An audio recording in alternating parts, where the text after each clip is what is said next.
Muy buenos días, madres, quédense de pie un ratito, por favor, los demás tomen asiento. La Biblia dice, mujer virtuosa, ¿quién la hallará? Porque su estima sobrepasa largamente a la de las piedras preciosas. Oremos. Padre Celestial, queremos darte gracias, Señor, por la bendición que das a esta iglesia de tener a un grupo de madres con nosotros. Yo quiero pedir tu bendición sobre sus vidas, sobre sus familias, que tú puedas bendecirles, Señor, y que tú puedas llenarles de sabiduría. Gracias porque nos permites recordar en este día a su vida y lo que ellas hacen cada día, Señor. Pedimos tu bendición. Oramos en el nombre de Cristo Jesús. Amén. Feliz día, mamá. Tomen asiento. Si quieren aplaudir, está muy bien.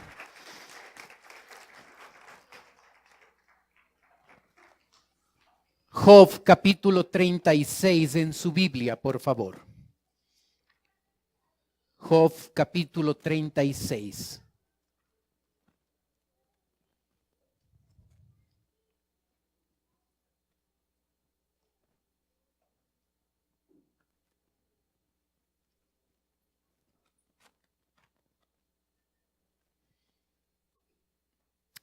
El joven Eliú continúa con sus discursos y ahora nos va a hablar de la grandeza de Dios.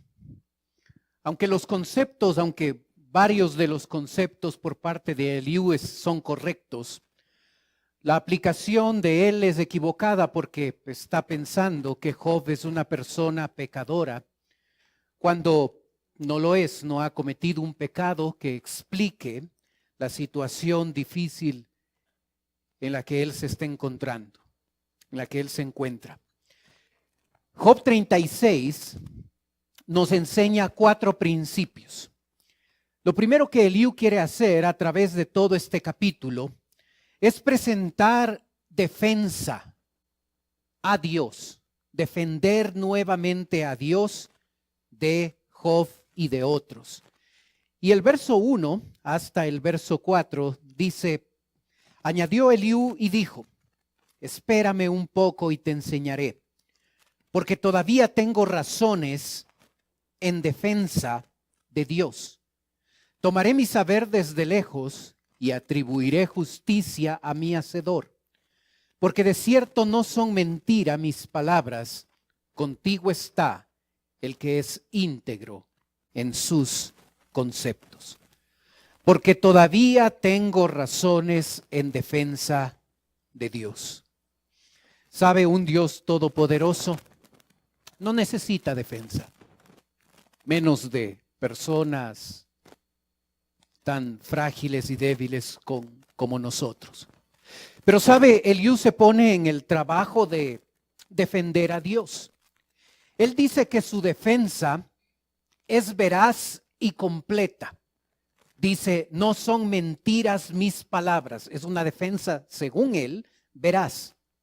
Es una defensa completa, íntegro en sus conceptos.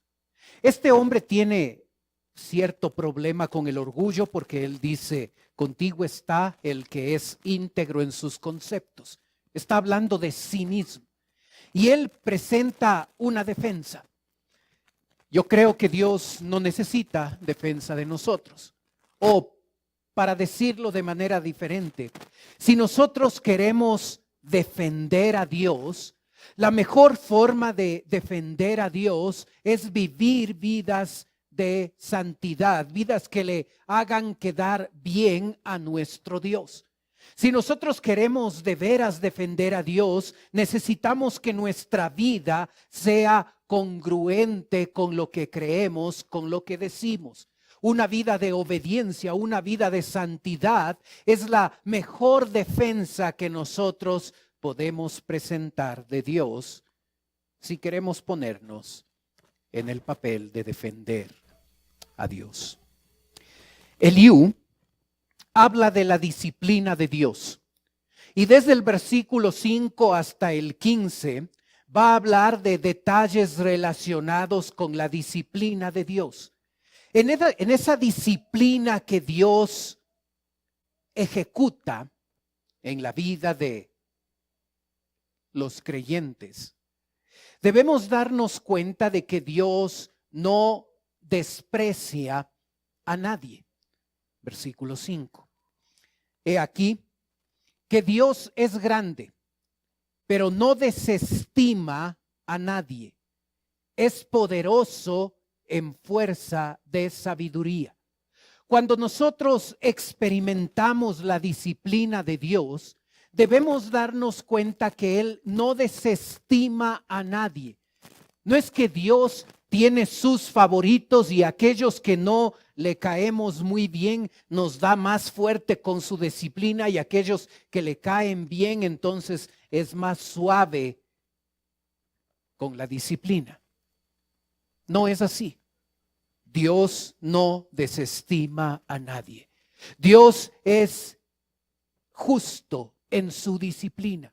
Él sabe exactamente qué es lo que debe pasar en nuestra vida y cómo debe disciplinarnos, y qué es lo que Él debe hacer en nuestra vida para formarnos y a veces para enrumbarnos en el camino correcto, en el camino adecuado. Pero debemos estar seguros que Dios no desprecia a nadie.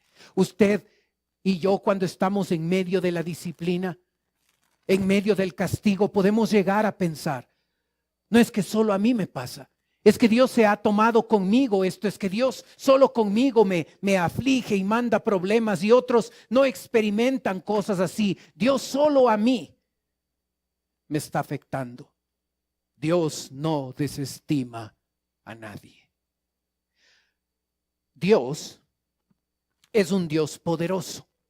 Los versos 6 y 7 dicen: no otorgará vida al impío, pero a los afligidos dará su derecho.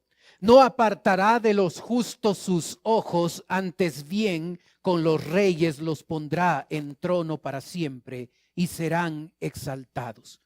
Otro pasaje de la Biblia dice: porque los ojos del Señor están sobre los justos y sus oídos atentos a sus oraciones, pero el rostro del Señor está contra aquellos que hacen el mal. Si bien es cierto, Dios no desestima a nadie, pero Dios sí mira la vida del impío y mira la vida de aquel que es justo.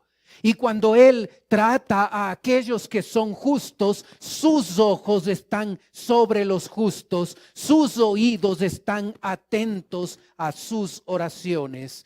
Dice Pedro en su primera carta, capítulo 3, versículo 12. Observa. Dios es poderoso.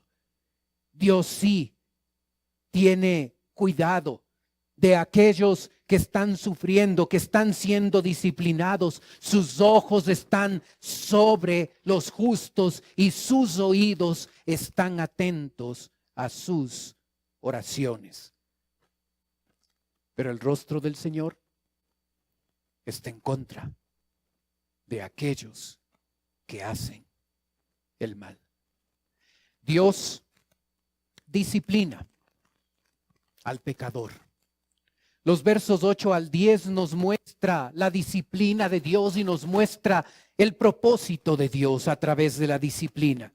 El texto dice: y si estuvieren prendidos en grillos y aprisionados en las cuerdas de aflicción, Él les dará a conocer la obra de ellos y que prevalecieron sus rebeliones. Despierta además el oído de ellos para la corrección y les dice que se conviertan de la iniquidad. Aquí tenemos el propósito de Dios. ¿Por qué Dios permite la disciplina? ¿Por qué Dios permite el castigo en la vida de las personas? Es cierto que a usted y a mí nos puede no gustar la disciplina. Podemos tratar de alejarnos de los problemas y las dificultades. Podemos orar para que Dios no permita problemas y dificultades en nuestra vida. Pero cuando Dios disciplina a sus hijos, Él tiene un propósito claro, específico. Él les da a conocer la obra de ellos. El primer elemento de su propósito. Cuando una persona está en grillos y aprisionado en las cuerdas de aflicción, cuando un creyente está experimentando problemas y dificultades, es el propósito de Dios. Dios quiere, Él les dará a conocer la obra de ellos. Una de las cosas que Dios quiere hacer a través de los problemas es que nosotros nos demos cuenta que muchas de las veces esos problemas, esas dificultades y esas aflicciones que vienen a nuestra vida es nuestra culpa. El ser humano tiende a responsabilizar a otros. ¿Me va mal en el trabajo? El jefe es el culpable. ¿Me va mal en la casa? La esposa es la culpable. ¿Me va mal en el hogar? Los hijos son el problema. ¿Me va mal en la sociedad? Las autoridades son el problema. Y sabe, muchas veces la responsabilidad de lo que enfrentamos, de ciertas circunstancias, de ciertos problemas y cierta disciplina de Dios en nuestra vida, no es culpa de otros, es responsabilidad nuestra. A veces nuestra rebeldía, nuestro pecado, nuestra manera de caminar de manera incorrecta en cuanto a las cosas del Señor, hacen que nosotros cosechemos la disciplina del Señor. Cuando nosotros pecamos, mentimos, robamos, engañamos, somos infieles y podemos cometer cualquier tipo de pecado, nosotros somos los responsables. Y una de las cosas que pasa es que nosotros culpamos a otros. Y una de las cosas que Dios quiere hacer a través de la disciplina, Él les dará a conocer la obra de ellos. Él quiere lograr que nosotros asumamos responsabilidad.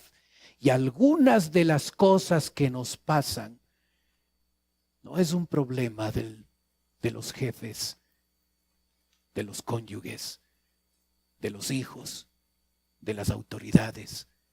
Es responsabilidad nuestra. Cuando no andamos como debemos andar en nuestra vida cristiana. Y nos llenamos de orgullo. Esa palabra rebelión en el versículo 9 significa orgullo y soberbia.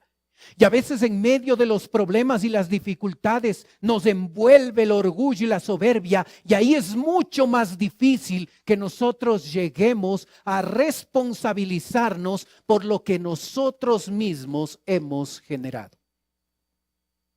Hermano, son los problemas que estamos enfrentando hoy en día. Los culpables de los problemas que estamos enfrentando hoy somos nosotros. ¿Es nuestro pecado? ¿Es nuestra rebeldía? ¿Es nuestra falta de compromiso con Dios? Nosotros somos los responsables de lo que está sucediendo hoy en nuestra vida, en nuestro trabajo, en nuestra familia. Dios desea que nosotros nos responsabilicemos por las consecuencias de nuestras decisiones equivocadas, de nuestro pecado. Otro elemento en el propósito de Dios está en el versículo 10. Despierta además el oído de ellos para la corrección. Dios no solo nos castiga porque quiere castigarnos. Dios quiere despertarnos y llevarnos por el camino de corrección. Dios quiere corregir nuestra vida. Dios quiere enrumbar nuestra vida. Dios quiere que andemos por el camino correcto. Él no nos disciplina solo para que nos sintamos mal. Él desea llevarnos a ese punto donde nos aflige, donde nos presiona, donde doblega nuestro orgullo, donde nos hace conocer que nosotros somos responsables de lo que hemos hecho y nos demos cuenta de que Él desea llevarnos por un proceso de corrección. ¿Para qué? Al final del versículo 10. Y les dice que se conviertan de la iniquidad. Dios busca santidad. Dios nos lleva a convertirnos del pecado. ¿Sabe? La disciplina de Dios es hecha por Dios de esta forma. Para cumplir estos tres propósitos: responsabilizarnos por lo que hemos hecho, darnos cuenta que Él quiere corregirnos y Él quiere que finalmente nos convirtamos de nuestro pecado y empecemos a vivir vidas de santidad, vidas de obediencia. Cuando el creyente está pasando por la disciplina de Dios, Dios espera que se tome una decisión al respecto. En esa decisión que el creyente puede tomar, tiene dos alternativas. La primera alternativa se registra en el versículo 11. Obsérvelo. Si oyeren y les sirvieren, acabarán sus días en bienestar y sus años en dicha. Observa. Observa versículo 15. Al pobre librará de su pobreza y en la aflicción despertará su oído. Si oyeren y le sirvieren, acabarán sus días en bienestar. Hermano, cuando nosotros pasamos por la disciplina del Señor, Él desea que respondamos a esa disciplina con arrepentimiento, que podamos enrumbarnos de nuevo en el camino correcto, que respondamos con obediencia a lo que Dios está haciendo en la vida. Él nos disciplina no para hacernos sentir mal, sino para que otra vez volvamos a ponernos bien con nuestro Señor. Y la única forma válida de responder a la disciplina de Dios es con obediencia, con arrepentimiento. ¿Observó que el arrepentimiento encierra bendición? Si oyeren y les sirvieren, acabarán sus días en bienestar. Hermanos, siempre el arrepentimiento trae bendición. Dios es sensible al corazón contrito y humillado. Dios es sensible al arrepentimiento. Dios acepta, Dios recibe a aquel que está dispuesto a reconocer lo que ha hecho y pedir perdón y otra vez volver a obedecer. Observa. Pero sabe, hay otra alternativa cuando somos disciplinados por Dios. Los versos del 12 al 14 registran esta otra opción. El texto dice: pero si no oyeren, serán pasados a espada y perecerán sin sabiduría. Mas los hipócritas de corazón atesorarán para sí la ira y no clamarán cuando Él los atare. Fallecerá el alma de ellos en su juventud y su vida entre los sodomitas. Y si no oyeren, serán pasados a espada. Observa lo que se habla acá. Espada, perecer, hipocresía, atesorar ira, no clamar a Dios, fallecer y terminar la vida entre los sodomitas. Lo que el texto está diciendo es que cuando una persona no responde con arrepentimiento y llega a ser una persona que desobedece, que responde con testarudez, con rebeldía, en ese momento esa persona empieza un proceso a través del cual su corazón va a empezar a endurecerse. La referencia a los sodomitas es una referencia fuerte. En la palabra sodomitas se está haciendo referencia a la prostitución de hombres y de mujeres. En ese tiempo, aquellos que no seguían al Dios verdadero, tenían sus propios ídolos, sus propios dioses. Y en esa alabanza y adoración, se reunían en los templos, en esos templos paganos, para adorar a sus dioses. Una de las prácticas de adoración era tener relaciones sexuales entre hombres, tener relaciones sexuales entre mujeres, y ese acto, esos actos perversos, según ellos, era la forma legítima, correcta, adecuada de adorar a sus dioses. Hermano, aquí habla de un proceso. Si yo peco y no me arrepiento inmediatamente, entro en un proceso donde el corazón empieza a endurarse, a rebelarse, a no ser sensible a Dios. Y si no salgo de ese proceso, puedo llegar al extremo de vivir vidas impías, aunque soy un hijo de Dios. Y es por eso lo importante, lo esencial, de responder con arrepentimiento ante los pecados que voy cometiendo. Porque con el paso del tiempo, lo único que sucede es que aquellas cosas que antes decía que estaban mal, que eran incorrectas, aquellas actividades que antes decía que eran pecaminosas, si no me arrepiento de mi pecado, mi corazón se endura y voy a ver esas actividades que antes condenaba como cosas que ahora acepto, que ahora hago y que ahora ya no estoy en contra de eso.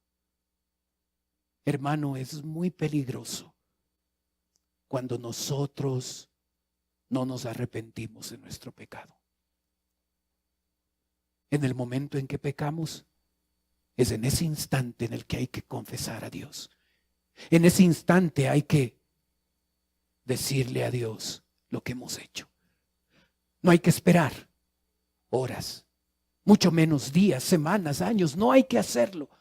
Porque mientras más espero para confesar mi pecado, mi vida va a endurarse. Voy a empezar a ser una persona rebelde, aunque sea legítimamente un hijo de Dios. Pero si no oyeren, serán pasados a espada.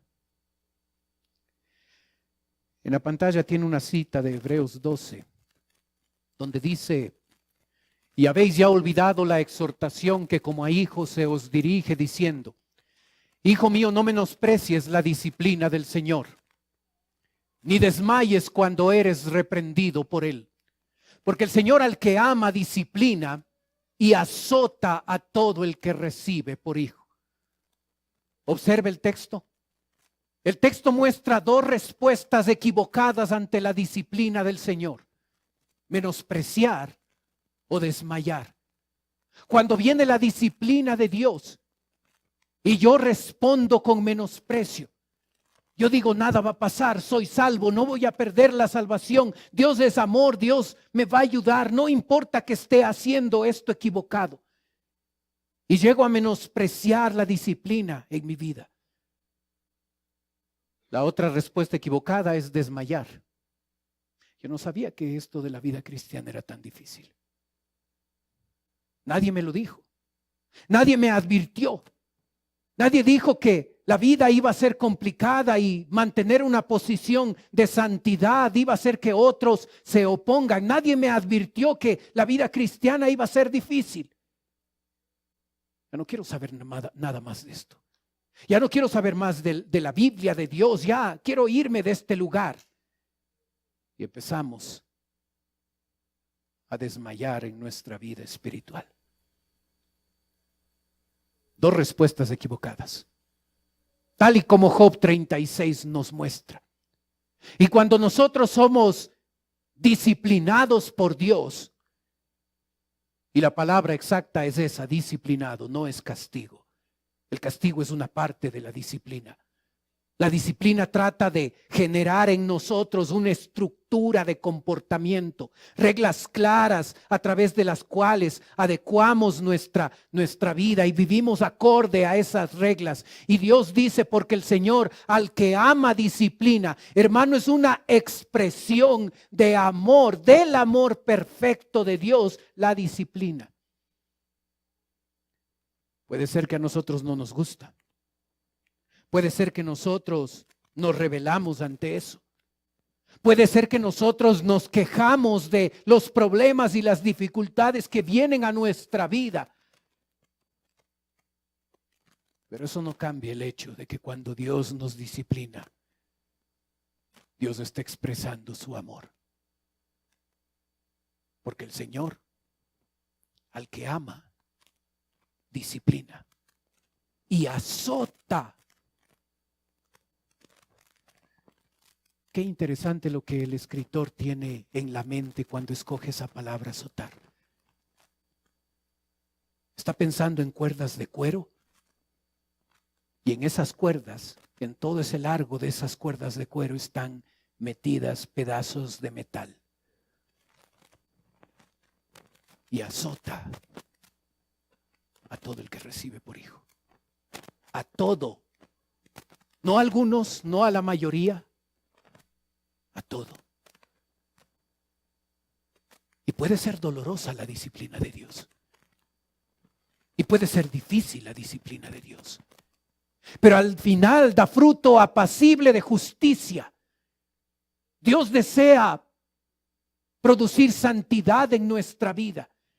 Y cuando no estamos andando bien, Dios bendice nuestra vida con su disciplina para que otra vez nos enrumbemos en el camino correcto.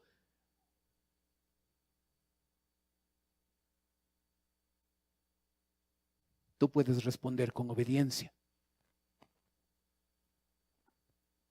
O tú puedes responder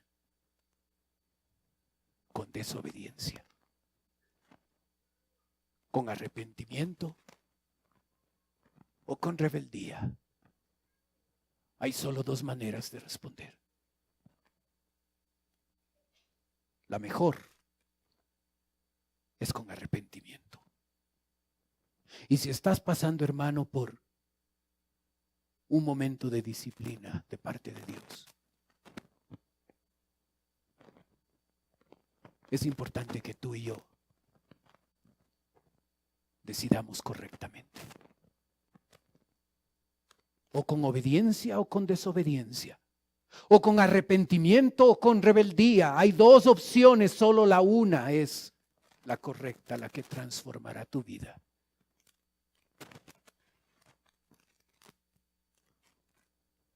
Eliú nos habla de la disciplina de Dios.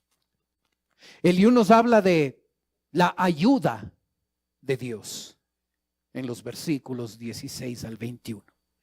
El verso 16 empieza diciéndonos: asimismo te apartará de la boca de la angustia, al lugar espacioso, libre de todo apuro, y te preparará mesa llena de grosura. Otra versión de este versículo dice: Job, Dios está alejándote del peligro y te lleva a un lugar libre de angustia. Está poniendo en tu mesa la mejor comida. Lo que Eliú está diciendo es que Dios da una salida. Sabes, cuando estamos en el momento de los problemas, de las dificultades, Cuando problemas y dificultades por mal manejo de parte nuestra pueden convertirse en tentaciones, Dios dice, yo te doy una salida. No os ha sobrevenido ninguna tentación que no sea humana. Pero fiel es Dios, que no nos dejará ser tentados más de lo que podéis resistir, sino que juntamente con la tentación nos da la salida. ¿Observas? Dios no está en tu contra cuando te disciplina. Dios no quiere acabar contigo. Lo que Dios quiere hacer cuando Él permite la disciplina en nuestra vida es que volvamos al camino correcto. Y Él en ese proceso nos está ayudando. Y una de las cosas que Él hace es darnos la salida para que no caigamos en tentación y para que no compliquemos más las cosas. Y cuando Eliú le dice a Job, Dios está alejando del peligro y te lleva a un lugar libre de angustia, está en lo cierto, el concepto es correcto, la aplicación de Eliú es incorrecta. Dios ofrece una salida. Pero ¿sabes lo que sucede? Que aunque la puerta está abierta, aunque la salida está ahí, otra vez tú y yo podemos responder con testarudez. Verso 17. Mas tú has llenado el juicio del impío, en vez de sustentar el juicio y la justicia, por lo cual teme, no sea que en su ira te quite con golpe, el cual no puedas apartar de ti con gran rescate. ¿Hará él estima de tus riquezas, del oro o de todas las fuerzas del poder? No anheles la noche en que los pueblos desaparecen de su lugar. Guárdate, no te vuelvas a la iniquidad, pues esta escogiste más bien que la aflicción. Eliú se equivoca al pensar que Job ha pecado. Eliú dice lo correcto en torno a lo que nosotros debemos hacer en el momento en que detectamos pecado en nuestra vida. No te vuelvas a la iniquidad. No te vuelvas a la iniquidad. No amontones más pecado. No caigas en la tentación. Hay una salida para ti, mas tú has llenado el juicio. Hermano, en el momento de la aflicción, en el momento de la tormenta, de los problemas, de las dificultades, de la disciplina de Dios, ¿en dónde está tu confianza?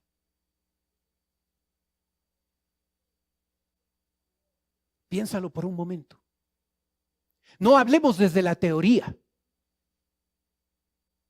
Cuando estamos en problemas, ¿dónde está nuestra confianza? ¿Te diste cuenta que Eliú dice riquezas, poder, anhelar la noche? Eliú cree equivocadamente que Job está confiando en las posesiones materiales que él tenía, o en el poder que Job manejaba, o en la noche donde uno puede ocultarse para pecar, para hacer las cosas y que nadie se entere. Y sabes, nosotros podemos responder a nuestros problemas con testarudez. Y vienen las dificultades y nuestro corazón se endura más. Y vivimos mucho más lejos de Dios Cuando los problemas y las dificultades, cuando la disciplina de Dios tienen el objetivo de que nosotros regresemos a Él, nos volvamos a Él, pero a veces actuamos tan mal y a veces en vez de salir por la puerta que Dios ha abierto, a veces en vez de responder con arrepentimiento, llegamos a ser testarudos, rebeldes y no dejamos que Dios haga la obra que Él quiere producir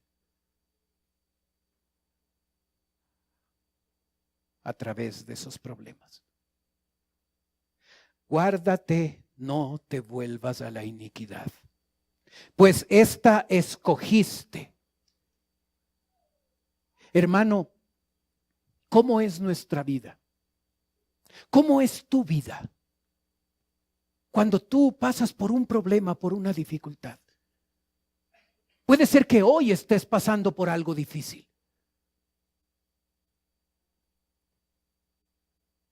¿Respondes con obediencia?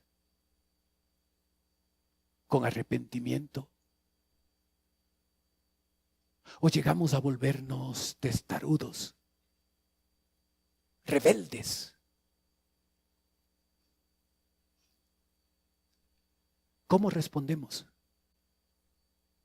a la disciplina de Dios? Él quiere ayudarnos. Él abre una puerta. Él extiende la mano. Pero sabes, hay otra forma en la que Él también nos quiere ayudar. Y es mostrándonos su grandeza. Observa verso 22. He aquí que Dios es excelso en su poder. Excelso significa superior, sobresaliente, eminente. He aquí que Dios es excelso en su poder. Eliú tiene razón. Nuestro Dios es un Dios poderoso. El versículo 22, la última parte, nos dice que nuestro Dios es también un Dios sabio. ¿Qué enseñador semejante a Él? No hay otro.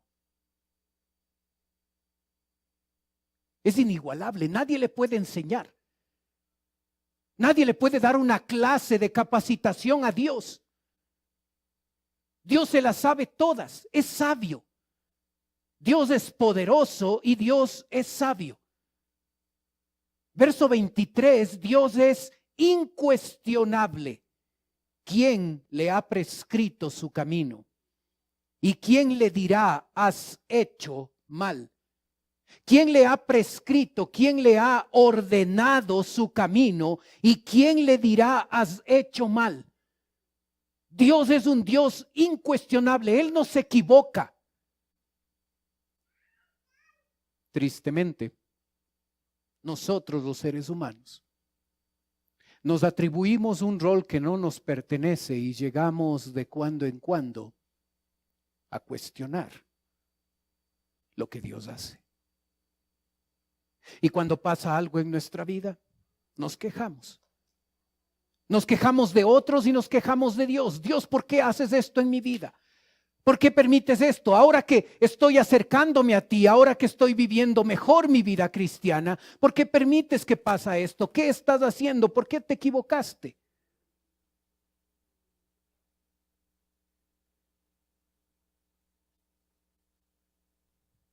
Dios es incuestionable. Y no es nuestro papel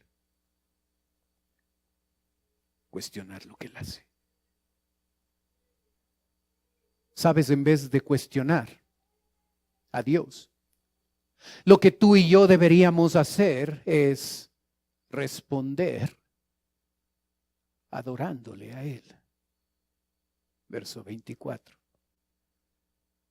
Acuérdate de engrandecer su obra la cual contemplan los hombres.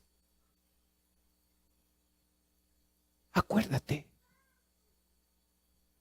A los olvidadizos necesitan decirnos con frecuencia usar con frecuencia esa palabra. Acuérdate. Es una de las palabras que más usa mi esposa. Acuérdate de traer pan. Acuérdate de llevar chompa.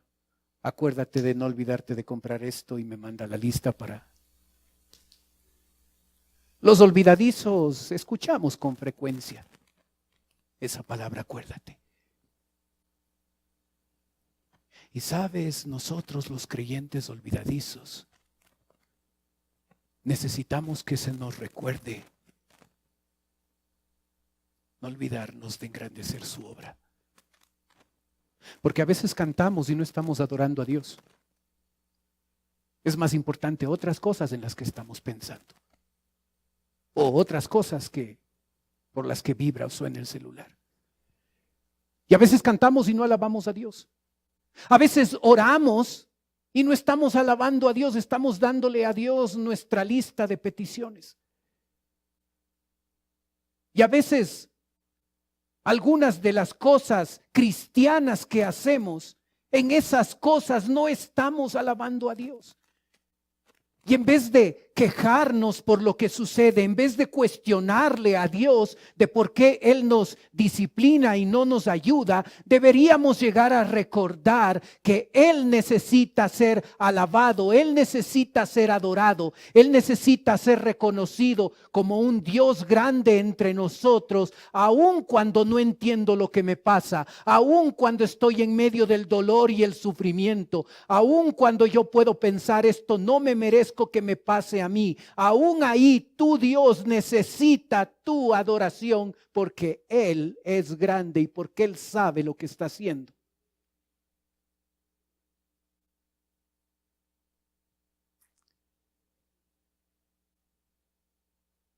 Eliú continúa hablando de la grandeza de Dios. Y dice en el versículo 25 hasta el final: los hombres todos la ven, la mira el hombre de lejos, he aquí Dios es grande. Y nosotros no le conocemos, no le comprendemos en su totalidad. Ni se puede seguir la huella de sus años. Él trae las gotas de las aguas al transformarse el vapor en lluvia, la cual destilan las nubes goteando en abundancia sobre los hombres. ¿Quién podrá comprender la extensión de las nubes y el sonido estrepitoso de su morada? He aquí que sobre él extiende su luz y cobija con ella las profundidades del mar. Bien que por esos medios castiga a los pueblos, a la multitud él da sustento. Con las nubes encubre la luz y le manda no brillar, interponiendo aquellas.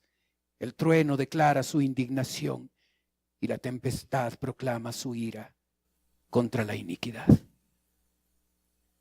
¿Observas? Una referencia a la creación. Cantamos 2 cánticos que tienen que ver con esto. La creación es una evidencia de la grandeza de Dios. Aquí se habla de cómo el agua se convierte en vapor. Hay una referencia a los rayos, a los relámpagos, a los truenos, a la naturaleza increíble y grande. Y cómo atrás de esa naturaleza no está la casualidad, no está la suerte.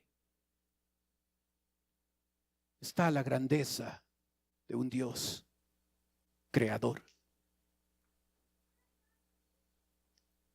Hermano, ¿sabes? Cuando tú y yo pasamos por la disciplina de Dios, Él nos ofrece ayuda. Nos explica cuál es su propósito. ¿Por qué nos está disciplinando? Lo acabamos de ver. Él nos muestra que Él abre una puerta que está tratando de ayudarnos. Y Él ahora se muestra en estos versículos como un Dios grande, un Dios sabio, un Dios incuestionable, un Dios digno de alabar, un Dios grande, porque la grandeza de Dios no debe ser solamente un concepto intelectual, un concepto teológico que lo mantenemos en la cabeza.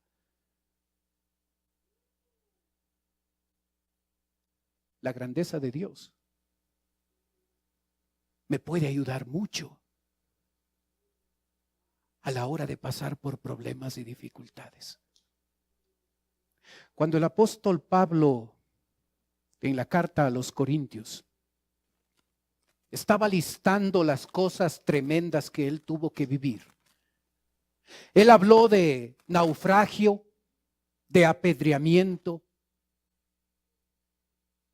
habló de oposición de amigos y enemigos,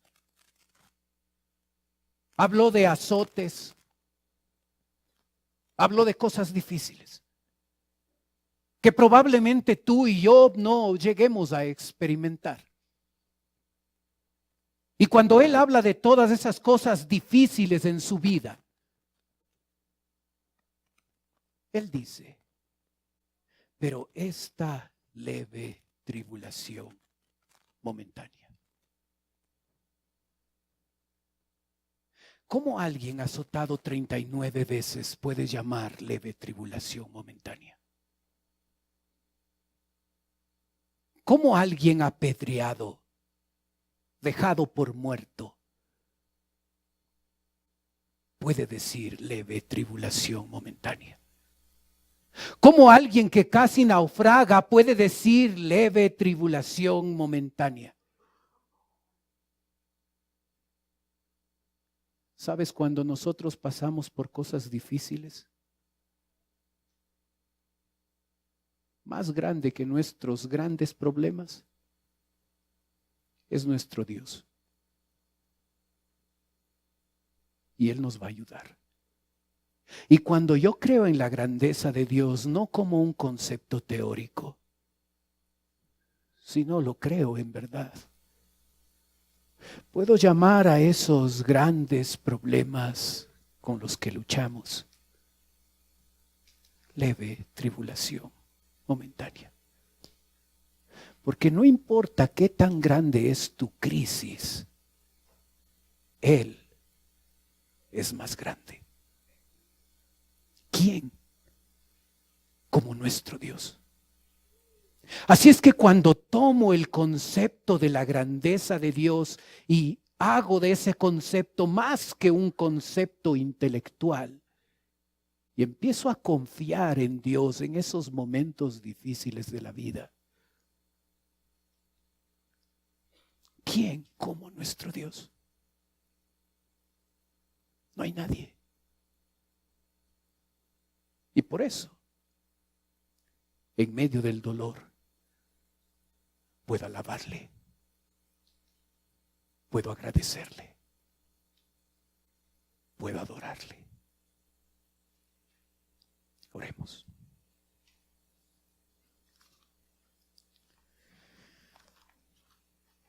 Padre Celestial,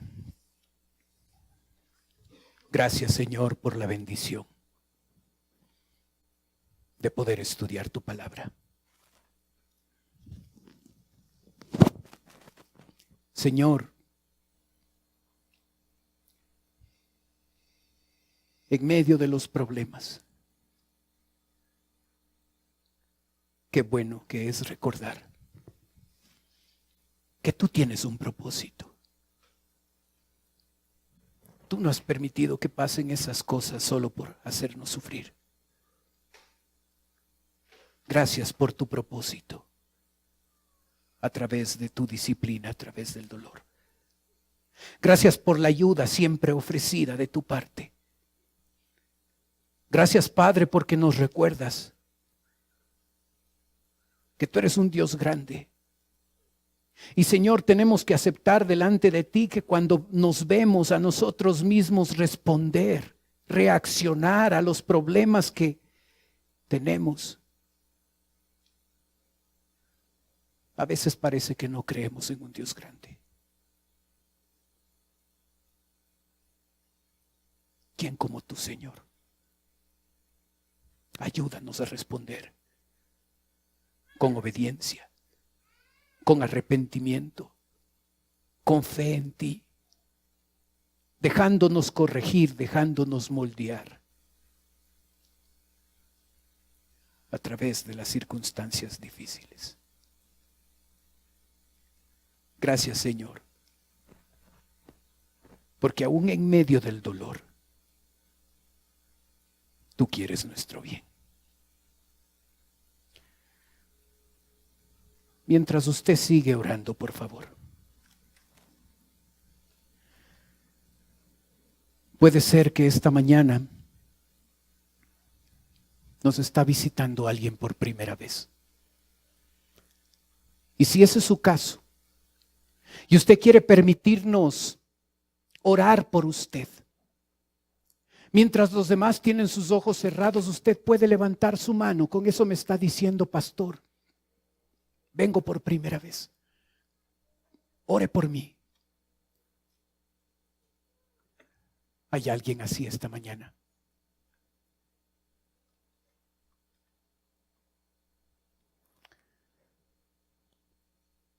Padre Celestial, estamos aquí tus hijos, pidiéndote, Señor, que en medio de los problemas, a veces cuando ya no podemos más, ayúdanos a confiar en la suficiencia de tus promesas. Ayúdanos a veces en medio de cosas difíciles, en medio del caos, en cosas que no podemos entender. Ayúdanos a buscarte a ti como nuestro refugio, como nuestra ayuda.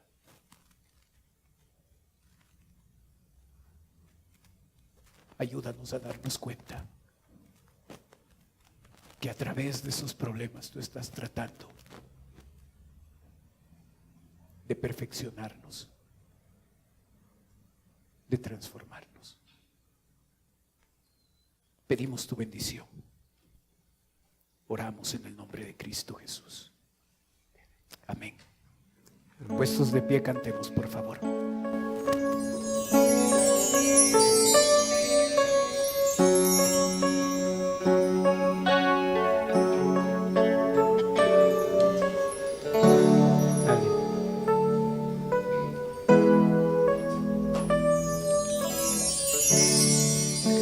En medio de problemas, cuando ya no puedo más, confiaré en tus promesas, suficiente me será. En medio de este caos, cuando ya no puedo entender, buscaré en ti refugio y seguro estaré. Mi Salvador, siempre no temeré, estás conmigo, no fallarás, en ti confío, mi esperanza solo en ti.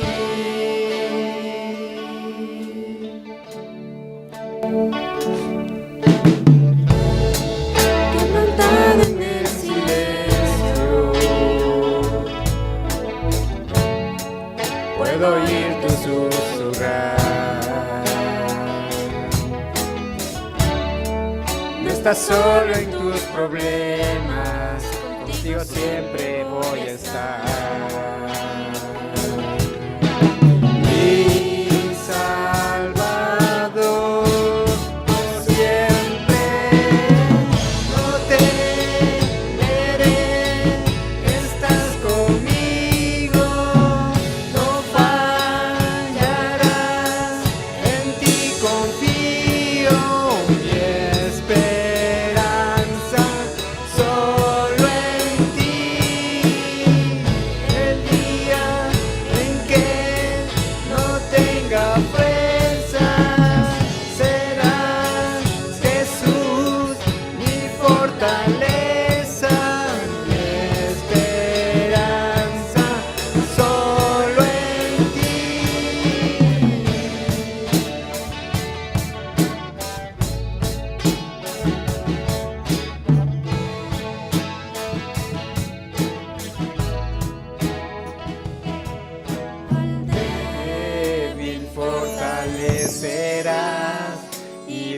sustentarás cuando no pueda más.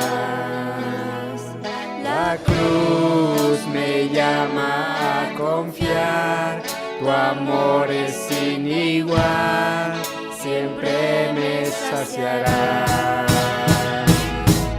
Al débil fortalecerás y me sustentarás cuando no pueda más.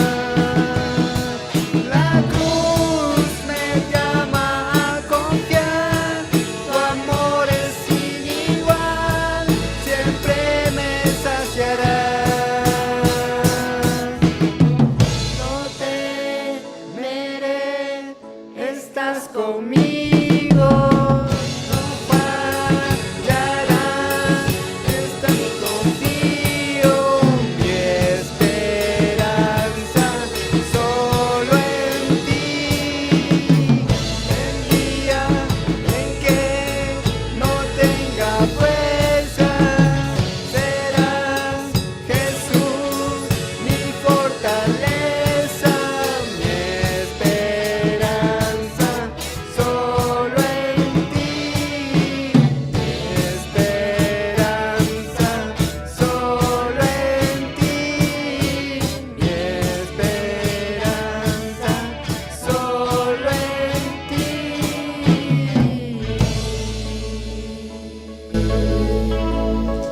Amén. Amén. Amén.